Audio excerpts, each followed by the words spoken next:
Magandang gabi po mga kaibigan. Masantos siya labit si Kayura Kakaro.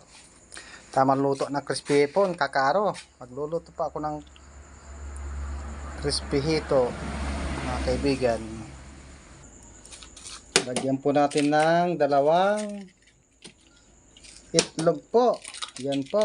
Maganda po yan mga kaibigan. Tapos konting pampalasa po. Tapos lagyan natin ng asin. Ayan, pwede po yung pang ulam po mga kaibigan, pang pulutan po. Kasi may order po sa akin, crispy ito po. Kaya ako po sinalang po. Yan po mga kaibigan.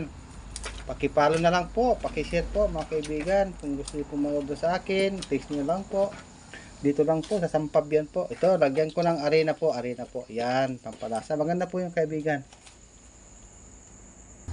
Po kaibigan, malinis naman ang aking kamay, nagugas naman ako kaya kinamay ko na po mga kaibigan.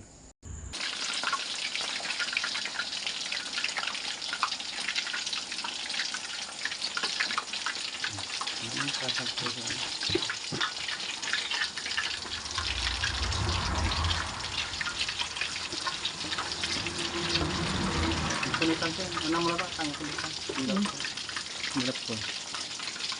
Wala na, meron na po mga kaibigan. Ito po mga kaibigan, malapit na pong maluto po kaibigan. Opo, ang lalaki po siya po kaibigan. Oh. Crispy ito po siya, ang ganda ng kulay po mga kaibigan. Sarap ulam po mga kaibigan.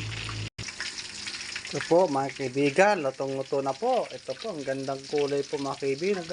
Crispy ho kaibigan. Oh.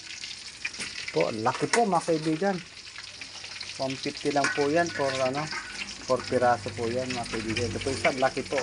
Yan, ito po 160 po, laki po. Pang ulam po mga kaibigan. Pwedeng pang pulutan po. Ito po, laki po niya kaibigan. Ang ganda pong kulay po mga kaibigan. Crispy po siya. Pakipalo na lang po, pakishare na lang po mga kaibigan. Salamat po mga kaibigan. Ito po. Ganda ng kulay po mga kaibigan. Laki po niya kaibigan. Oh. Yan po.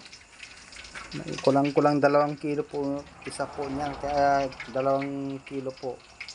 Kulang-kulang 2 kilo po itong dalawa po. Malalaki po siya mga kaibigan. At ako po i-deliver na po mga kaibigan. Dahil order po sa akin yan kaibigan. Yan po. Sarap po kaibigan. Oh. Yan po. Laki. Crispy po yan mga kaibigan. Oh. Ganda po ang kaibigan. Sarap ulam po mga kaibigan. Salamat po mga kaibigan. Pakishare na lang po. Pakipalo. Salamat po. Pakilike na lang po.